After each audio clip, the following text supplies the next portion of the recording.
You don't really think about nuclear weapons until someone mentions the word Hiroshima, probably.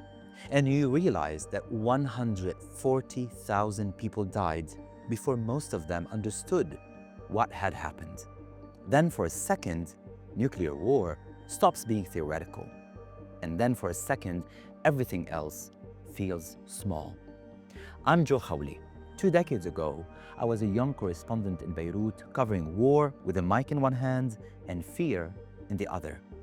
I remember watching world leaders making statements about restraints and stability while missiles were falling and power lines were down. Back then, I didn't know what the word enrichment meant. I just knew what silence cost. Today, I'm sitting across from someone who has spent his life trying to stop the silence from turning into smoke. Henry Sookolsky has advised the Pentagon, the CIA, Congress, and international watchdogs on one of the most dangerous illusions of our time, that we can spread nuclear technology without spreading the risk of nuclear war. In this episode, we ask, why are some countries allowed to operate in the gray zone of nuclear power, while others are punished for trying? What are we pretending not to see when we sign treaties we know cannot be enforced? And what happens when the rules of non-proliferation collapse and we normalize a nuclear Middle East? This isn't a conversation about theory. It's about how close we have already come and why hypocrisy in nuclear diplomacy isn't just dangerous, it's deadly. Because we don't live in the Cold War anymore. Are we living in the Wild West of weapons-grade exceptions and shrinking timelines? This is The Diplomat, inside the room where power speaks. And this is a conversation you won't hear anywhere else. Mr. Sookolsky, thank you for taking the time and being with us. Let's dig in. How did we get here? The historical blind spots in non-proliferation policy, from Ford Carter era to post-GCPOA gaps, what was overlooked or avoided, you think? I think the key thing that the United States and a good number of like-minded nations did not take seriously enough were concerns that were actually raised in the 60s when the Nuclear Nonproliferation Treaty, which bans members that don't have weapons to get them, was first negotiated. And during that time, a number of countries, including representatives from Sweden, Great Britain, and even some of the developing countries, pointed out that if you allow countries to make nuclear fuel, enrich uranium, or separate out plutonium and uranium from spent reactor fuel by reprocessing it, you're all but at the brink of bomb making, and that surely we need to figure out some way to keep countries from doing that. Well, everyone nodded their head and said, yeah, yeah, that's a really important point. We should get to that, and we will later. They never did.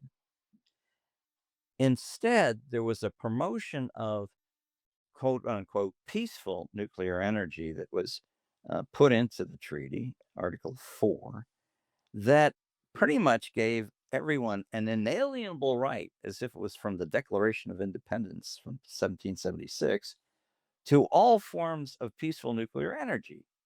Well, what that then got transmuted into was the notion that as long as you had some civilian reason for some technology or material, and you had it occasionally inspected by international inspectors, you could do anything you wanted. And that's exactly what happened in the case of a few countries. We, even before the NPT, went this way with India and were startled when they exploded what they described as a peaceful nuclear explosive using peaceful nuclear technology that we thought they wouldn't use to make a bomb. After the NPT, well, and also in the lead up, we winked and let Japan and our friends in Europe both reprocess and enrich uranium, saying, well, they're trusted. And then when it came to Iran, they said, well, we want to enrich. And we said, well, okay, okay. And we tried to, inspect it in lots of ways.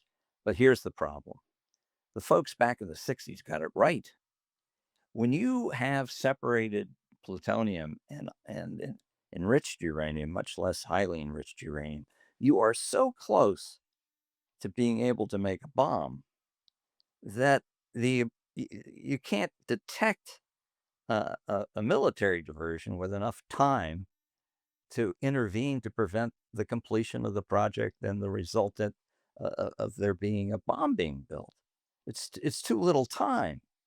Now, if you have a research reactor and it takes 10 years to get a bomb's worth of material, then you have enough time. If you have some reactors where you have low enriched uranium and it takes all kinds of efforts and almost a year to turn it into weapons material, then you have time.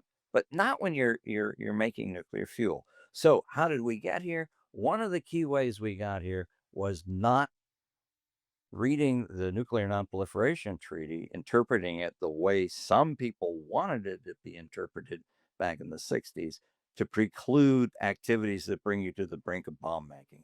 We winked, we blinked, we let it happen. That's how we got to Iran.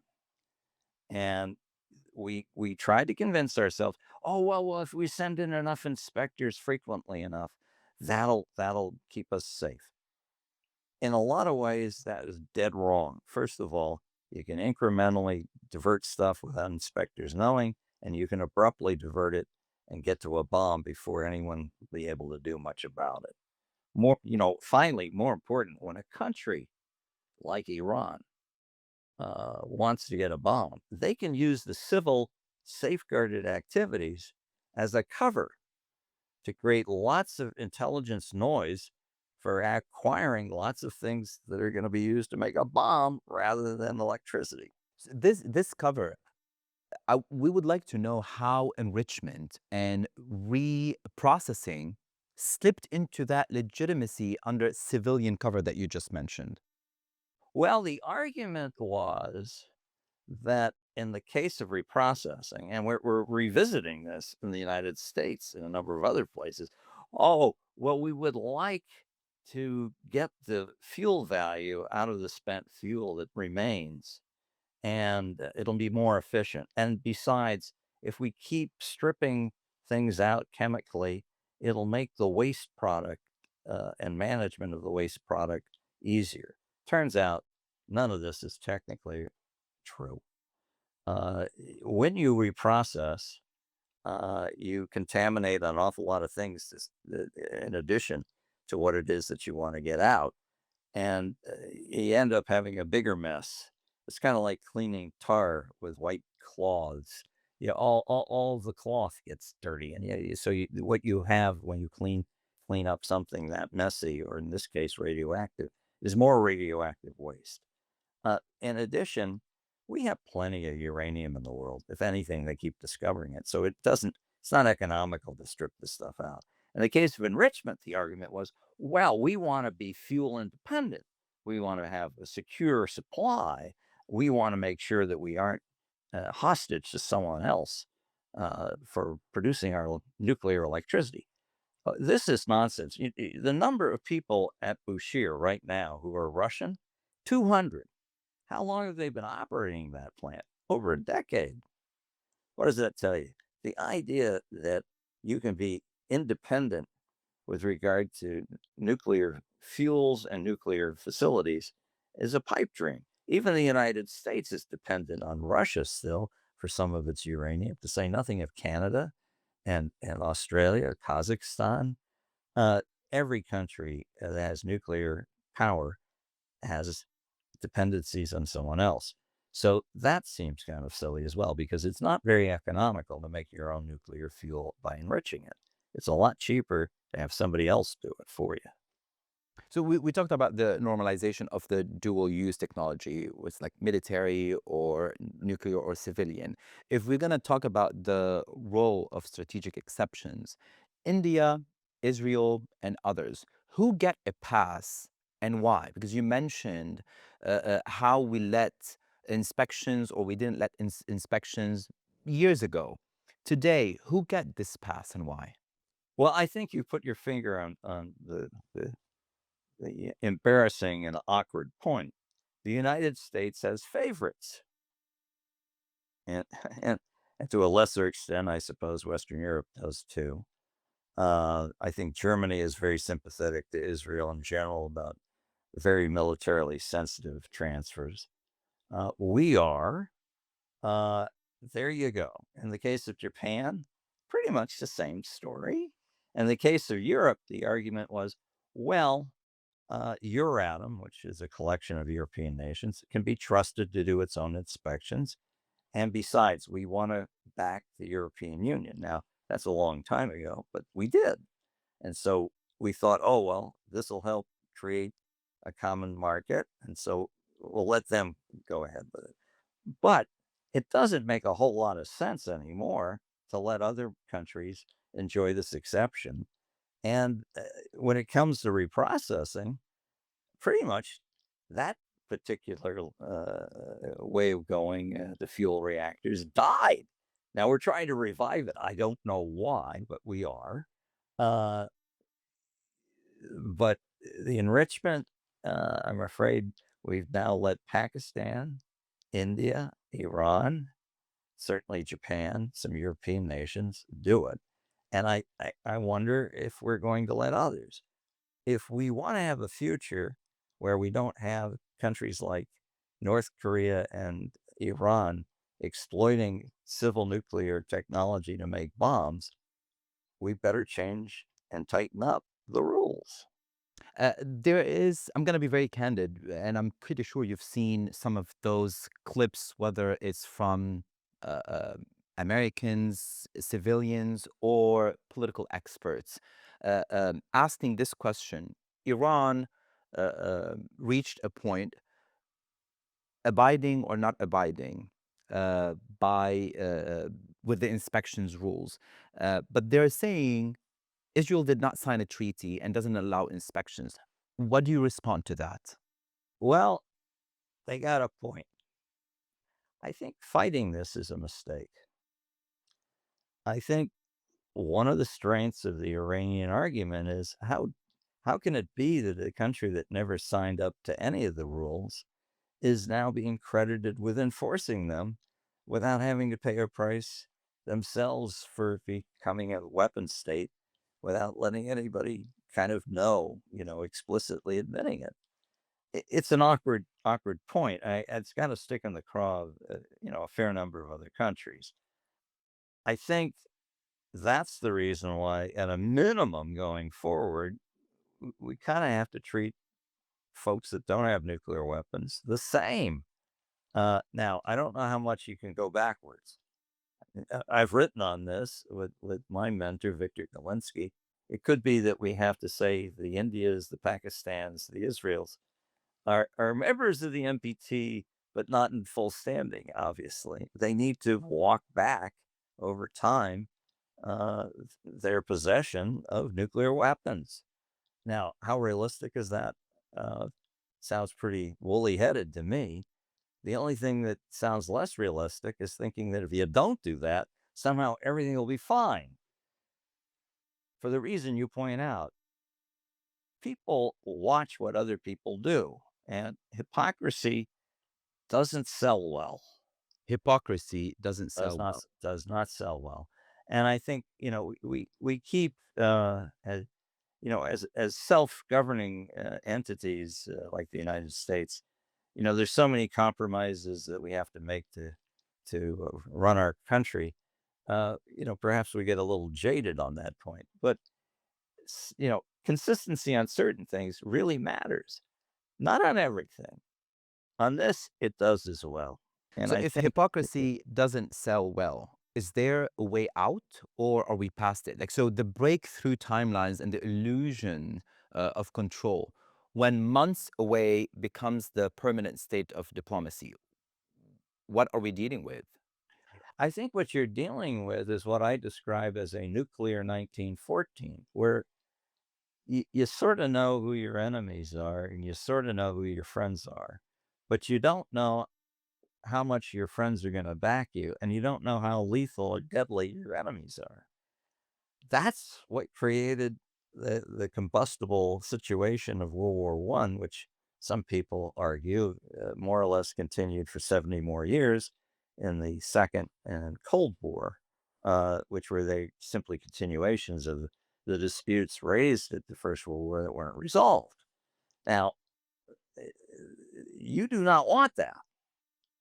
I think what you have to do is begin to show market trends in a different direction than that.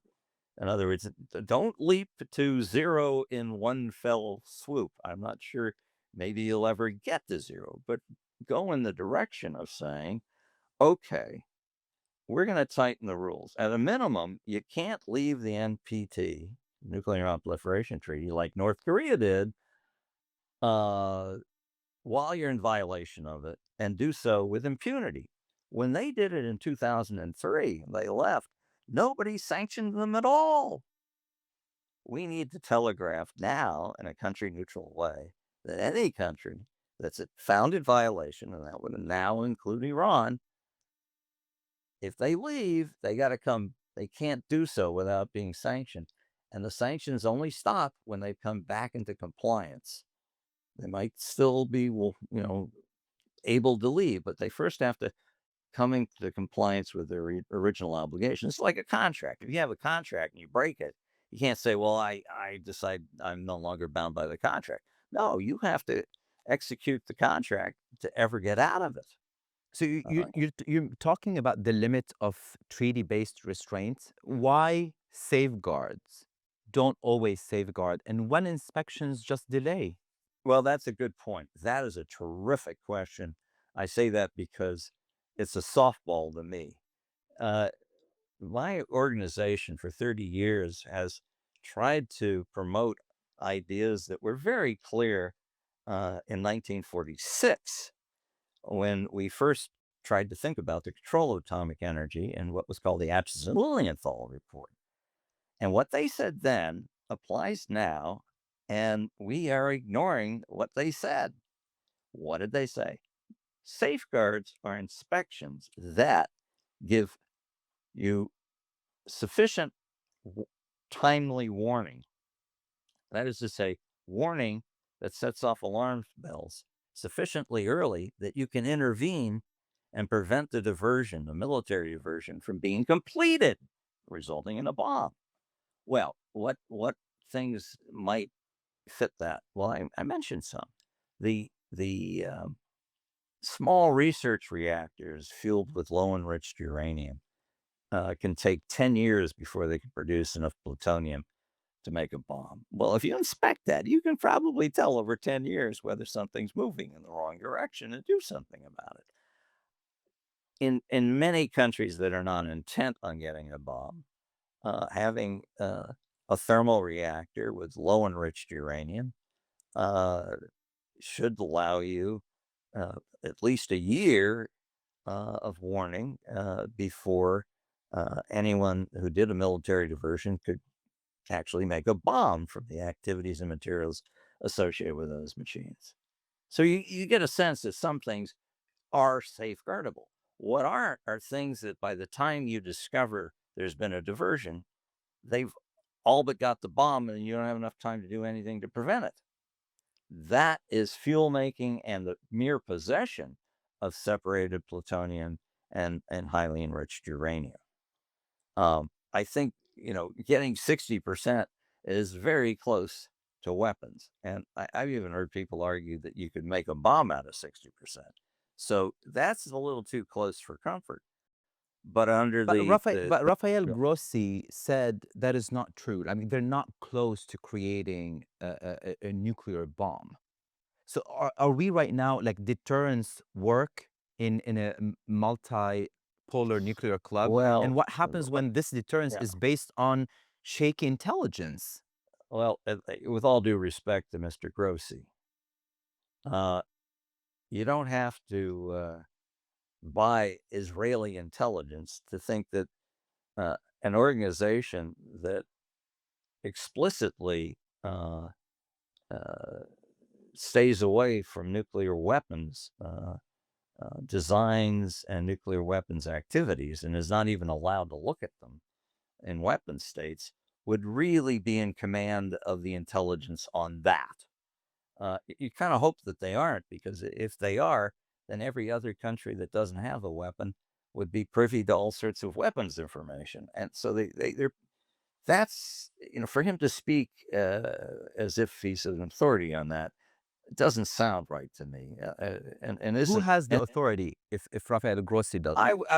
certainly in a minimum, you'd want to talk to weapon states. They are the ones that know about weapons technology. Not only that, but the IEA is prevented from sharing that kind of information, even if they come into possession of it. And they're very good and careful not to play at that edge. Their mandate is to locate civil nuclear material and make sure it doesn't get diverted. That's it. Now, I know on the edges they get to learn stuff, and there are weapon states in the IEA and this, that, and the other.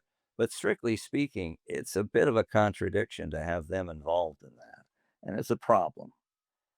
More important, I think uh, the optimism of American intelligence on when countries would get a bomb, starting with Russia, have been grossly off, and repeatedly, I might add. Uh, Other countries, maybe they lean too far forward. Maybe Israel thinks countries are going to get weapons before they're going to get weapons. The point is, it's not an easy game. You need a lot of cushion.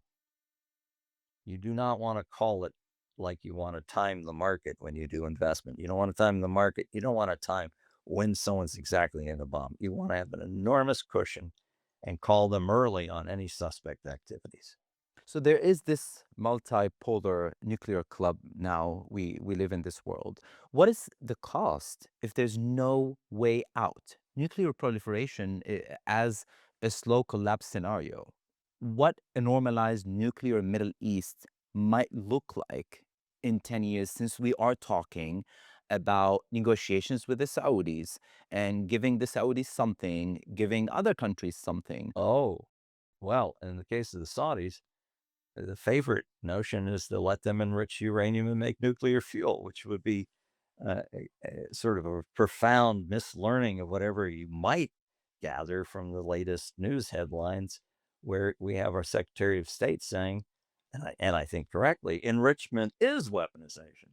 But I suppose it's quite possible, because we like treating our friends differently, that the laws of physics change when you go across the Persian Gulf to Saudi Arabia.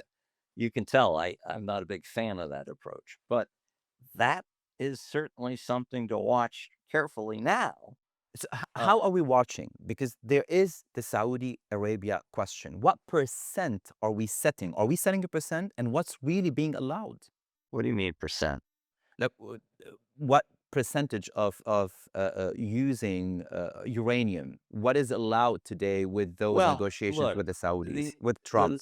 the Saudis have made it very clear they're interested in nuclear weapons. They not just the crown prince, but many of the others around him have said, as soon as we think the others are getting a bomb, we'll try to get a bomb too. Well, that doesn't exactly augur well for giving them, lots of dual use nuclear technology, but they made it even clearer they want enrichment.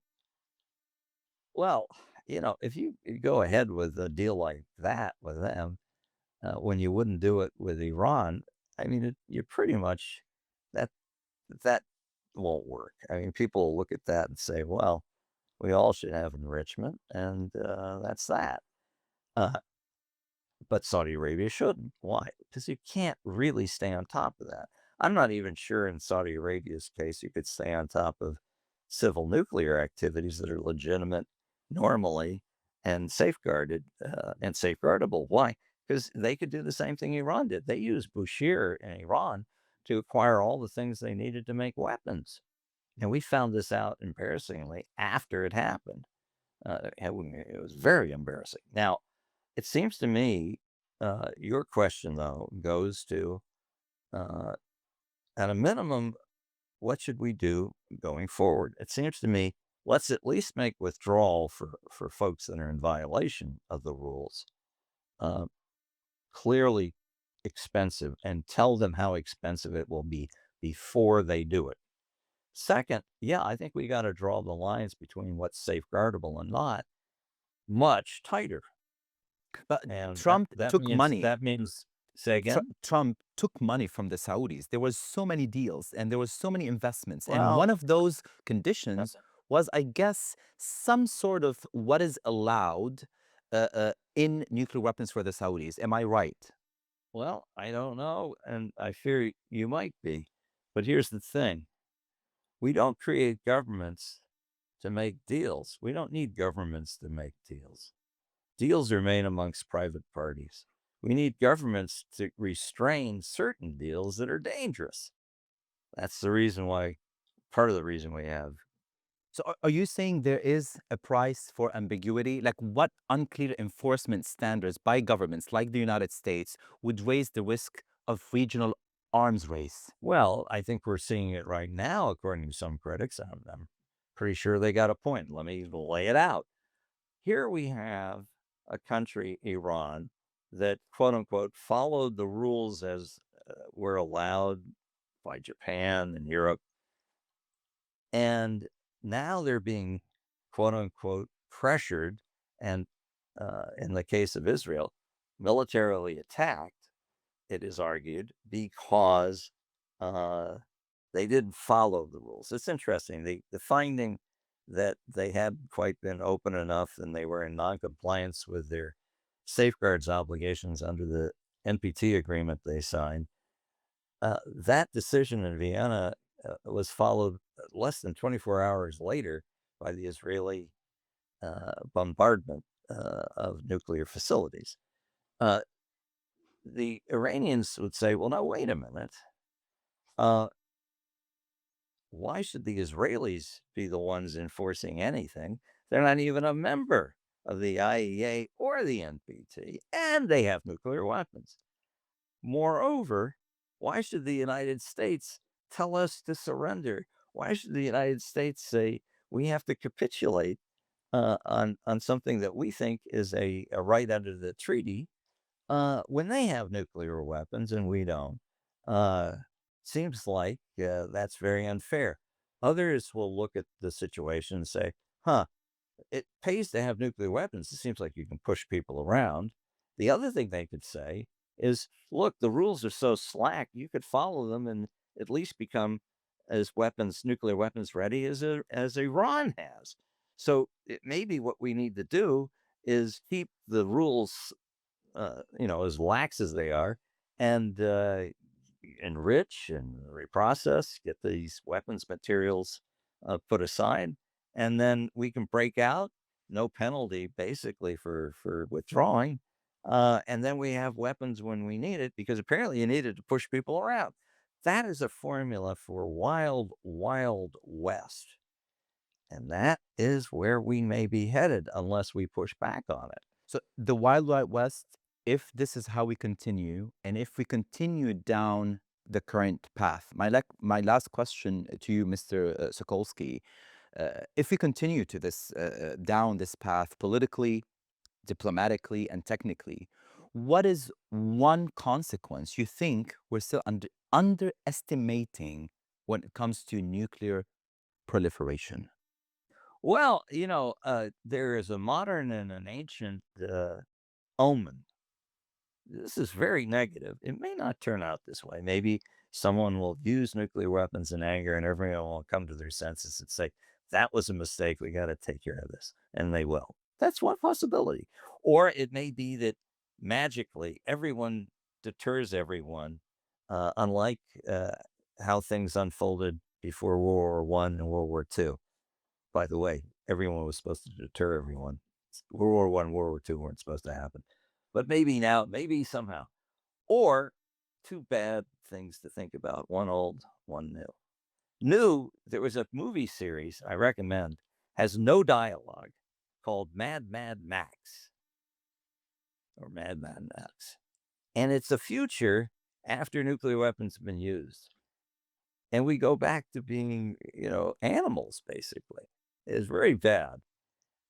Then the other thing to keep in mind is I once went to a tourist spot in Great Britain called Bath.